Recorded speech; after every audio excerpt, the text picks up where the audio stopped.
होगी वो सरकारी स्कूल बंद हो चुके होंगे और उन प्राइवेट स्कूलों के अंदर फिर से मनचाही फीस आपसे वसूल। तो ये चिराग योजना जो है ये मीठा टोटा है, इससे बचने की जरूरत है।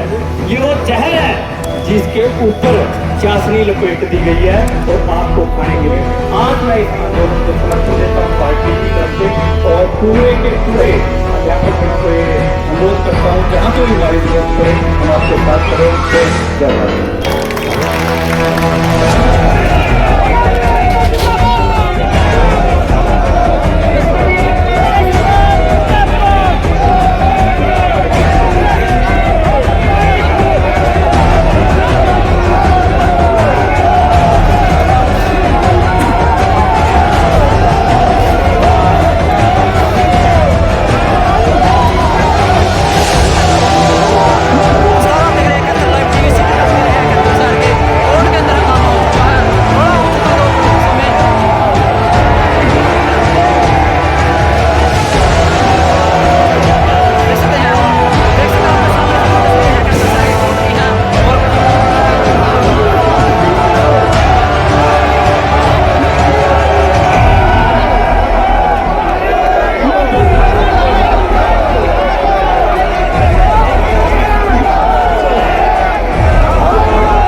बड़े दावे किए थे भाजपा सरकार ने, सबका साथ सबका विकास। कितना विकास हुआ, कितना साथ दिया जनता का?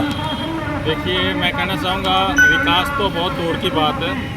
हम शायद हमारा देश विनाश की ओर जा रहा है, क्योंकि जी शिक्षा, स्वास्थ्य और रोजगार ये हर सरकार की नैतिक जिम्मेवारी होती है। जी जी। और जब ये सरकार, कोई भी सरकार जी शिक्षा, स्वास्थ्य, रोजगार पे कार्य ना करके जी जी और शिक्षा को ख़त्म करे तो इसका मतलब क्या है कि हमारे देश का नाश करने वाली बात है। जी। शिक्षा हमारे सभी देशों की शिक्षा एक जड़ होती है विकास की, और जी। उसी को ख़त्म कर दिया जाए तो वो विनाश की ओर जाना ही है।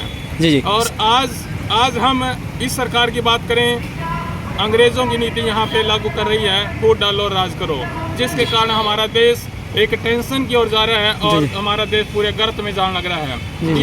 इससे बचाने के लिए हम सब ने इकट्ठे होकर शिक्षा, स्वास्थ्य, रोजगार के लिए लड़ाई लड़नी पड़ेगी। और उसी लड़ाई के उसमें सब इकट्ठा होते हैं, तब हमारे नेता, हमारे शिक्षक साथी या अन्य कर्मचारी जब आवाज़ उठाते हैं, उसी आवाज़ को, वह अधिकार है, उस आवाज़ को ये दफनाने की कोशिश करते हैं। वो और राजद्रोह जैसे, देशद्रोह जैसे मुकदमे, जिनको राजद्रोह का, देशद्रोह का ही नहीं पता और वो मुकदमे दर्ज करते हैं, तो कितना गलत है। इसका मतलब वो सरकार डरी हुई है, वो सरकार निकम्मी है। और वो सरकार सीधे तौर पे, कोई भी सरकार है, वो सरकार देश के हित में बिल्कुल भी हितकारी नहीं है। वो सरकार हमारे देश को विकसित तो क्या, विकासशील देशों की श्रेणी में भी नहीं रख पाएगी। हम ऐसी पूरी, हम विश्वास के साथ कह सकते हैं। जी पहले भी ज्ञापन दे चुके हैं, पहले भी कई बार मिल चुके हैं, कोई खास रिस्पांस नहीं मिल पाया। आज क्या कुछ किससे मिलेंगे, क्या कुछ बातचीत करेंगे आज, क्या कुछ? हम आज सीएम के नाम, मुख्यमंत्री महोदय के नाम, हम यहाँ आज डीसी को ज्ञापन देंगे। लेकिन ज्ञापन भी एक कागज का टुकड़ा समझकर रद्दी की टोकरी में डाल दिया जाता है। कितने हजारों, सैकड़ों, लाखों ज्ञापन इकट्ठे हो चुके हैं, लेकिन कोई कार्रवाई नहीं होती। क्यों नहीं कार्रवाई होती? ये नहीं चाहते कि हमारे देश में पढ़े लिखे पैदा हों और वो पढ़े लिखे अपने अधिकारों की मांग करें। अधिकार वो कि जो देश को विकास की ओर ले जाएं। जब ऐसी सरकारें हम बनाएंगे, ऐसी सरकारें आएंगी, ऐसी सोच होगी, तो हमारा देश कैसे तरक्की करेगा। इस तरक्की को हमने अगर आगे ले जाना है, देश को बचाना है, तो हमें आज नकली राष्ट्रवादियों की नहीं, असली राष्ट्रवादियों की, असली देशभक्तों की हमें सख्त जरूरत है। और ऐसे शिक्षाविदों की जरूरत है जो बाबा साहब की विचारधारा को आगे ले जा सकें और उसको इतना प्रभावी रूप से लागू करवा सके कि हमारा देश फिर से सोने की चिड़िया कहलाए। इतिहास गवाह है, नालंदा विश्वविद्यालय, तक्षशिला विश्वविद्यालय जलाए गए, आज ये फिर वही इतिहास दोहराया जा रहा है कि हमारी शिक्षा को जलाया जा रहा है। जी आगे की क्या कुछ प्लानिंग रहेगी फिलहाल आपकी? फिलहाल प्लानिंग यही है कि हमारा मजबूती के साथ, सभी संगठनों का सहयोग से मजबूती के साथ हम सरकार को ज्ञापन देंगे। और हमारे आज जो मेन मुख्य मुद्दा है, भाई सुरेश द्रविड़ पर जो एफआईआर दर्ज की गई है, उसको वापस करवा के हटेंगे और उसको वापस हमने करवाना है। यही हम आज का मेन मुख्य मुद्दा रहेगा। प्रधान जी, क्या नाम है आपका? मैं राजेंद्र टंडन जी। क्या कुछ कार्यक्रम आज? आरपीएस जिला परिषद का प्रधान जी।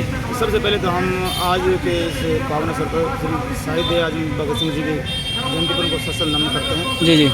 और हमारे सैकड़ों साथी आज ये कैथल में चल रहे, कई दिनों से चल रहे आंदोलन में भाग लेने के लिए यहाँ आए हैं। जी। हम सरकार को स्पष्ट कहना चाहते हैं कि जो एफआईआर जो हैं, ये झूठी एफआईआर है, जो हमारे साथी सुरेश द्रविड़ जी पर जो सरकार ने जो दर्ज किए हैं जी, इन एफआईआर को, सभी एफआईआर को जी, एक तो सरकार कहती है कि हमने उसको विड्रा कर लिया, हटा दिया है, लेकिन उस एफआईआर को जो रद्द करने के बाद दूसरी जो धाराएं, संगीन धाराएं लगाई हैं जी, उनको जो लगा दिया है।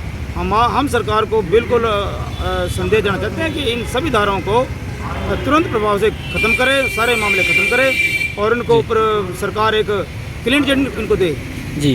क्या कुछ मामला थोड़ा बताएंगे? किस मामला तो बिल्कुल झूठा है जी, सबको पता है। और सभी जो है देश के जो हमारे जो वासी हैं सारे जागृत हो चुके हैं जी। सरकार बोल के कुछ आई थी और कर कुछ हो रही है जी। सरकार ने कहा था कि हम विदेशों से काला धन वापस लाएंगे जी, शिक्षा को बढ़ावा देंगे जी, इंडस्ट्री लगाएंगे, और हुआ सारा उसका उल्टा।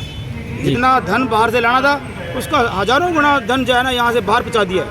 शिक्षा को तहस नहस कर रहे हैं जी। और हर रोज़ जो शिक्षाविद हैं, समाज को जगाने वाले हैं, उनके ऊपर गैर जो जरूरी है वो मुकदमे दर्ज कर रहे हैं ताकि समाज को डराया जाए, सरकार के विरुद्ध कोई बात न करे जी। पहले भी आप मिल चुके हैं, कोई खास रिस्पॉन्स नहीं मिल पाया, क्या लगता है आगे क्या कुछ प्लानिंग रहेगी आज? हम यहाँ, हमको लगभग 15 दिन हो गए सरकार से बात करते हुए जी। तो जब बार बार सभी संगठनों ने बोला है और माननीय सुप्रीम कोर्ट ने भी कहा है कि ये जो धारा लगाई है वो बिल्कुल गलत लगाई है जी। सब हर आदमी का जो हक है, ये संवैधानिक हक है अपनी बात रखने का। और ये जो उन्होंने बोले है, सुरेश द्रविड़ जी ने जो बोला है वो बिल्कुल सही कहा है, उन्होंने गलत क्या कहा जी। स्कूलों को मर्जर कर रहे हैं, और जो शिक्षाविदों ने जो नीतियाँ बनाई हैं उनके खिलाफ काम कर रहे हैं। जी बिल्कुल। कैसे पढ़ा देगा साइंस का अध्यापक जो है, कैसे हिंदी पढ़ा देगा? जिस विषय का जो टीचर बनता है ना, वो अपने विषय को उसी में माहिर होता है ना, वही विषय जो है ना बच्चों को पढ़ा सकता है। अगर ये उल्टे पुल्टे विषय जो ऐसे इस बच्चों को पढ़वाएंगे तो शिक्षा का और नाश होगा। स्कूलों को बंद कर रहे हैं। जी, सरकार ने रोजगार अभियान की शुरुआत नहीं कर रही, तिरंगा अभियान की शुरुआत करी थी, क्या कुछ कहना चाहेंगे इसके बारे में आप? देखिए, हमें तो पहले पता था सरकार की यही चाल है। रोजगार तो इनका ये कहने की बात थी, कहने की बात ही, रोजगार इनका देने का मकसद नहीं था। जी। लोगों को अपने पीछे लगा लिया, वोटें ले ली और राजशाही बन गए भी। और इनका जो काम है रोजगार को ख़त्म करना है। और देखना आप आने वाले समय में और रोजगार को ख़त्म कर देंगे। जी। अपनी ये पेंशनें बढ़ा रहे हैं। जी बिल्कुल। एक बार बनते हैं तो चाहे वो 6 महीने के लिए बन जाए, इनकी पेंशन हो जाती है। और जो हमारे जो सीमा पर जो हमारे जवान हैं उनको भी पेंशन नहीं है। जी। तो ये अगर इतने सच्चे देशभक्त हैं तो अपनी पेंशन क्यों नहीं छोड़ते? जी बिल्कुल। बढ़िया, बहुत बढ़िया। देखिए, जैसा कि मास्टर जी सुरेश द्रविड़ के ऊपर जो ये केस दर्ज किया गया है, ये सरासर गलत है। जी। बोलना, ये अपनी मांगों को लेना आज के जनतंत्र के अंदर अधिकार है हमारा। जी बिल्कुल। जो संविधान में अधिकार दिया, मौलिक अधिकार है हमारा बोलना। जी बिल्कुल। जब सरकार विपरीत कार्य करेगी तो पब्लिक तो बोल लेगी उसके विरुद्ध। जी बिल्कुल बिल्कुल। तो ऐसा ही सुरेश भाई ने किया है। जी। उन्होंने कोई गलत नहीं किया, लेकिन जो राजद्रोह की धारा पे लगाई गई है, हमारी मांग है कि उसको जल्दी जल्दी हटाया जाए। लेकिन आश्वासन दिया था कि उसको हटाया जाएगा, लेकिन वो झूठा आश्वासन है, हटाया नहीं गया उसको, दूसरी तारें लगा दी गई उसके ऊपर। जी बिल्कुल। ताकि उसको किसी भी तरह इस चक्कर में उलझा के रखा जाए, जी उसको बिल्कुल। टर्मिनेट किया जाए। जी। क्या कुछ बात हुई है फिलहाल डीसी साहब से? अभी जाएंगे डीसी पास का विज्ञापन देंगे, अभी जा करके उसके बाद देखते हैं क्या होता है। जी ठीक।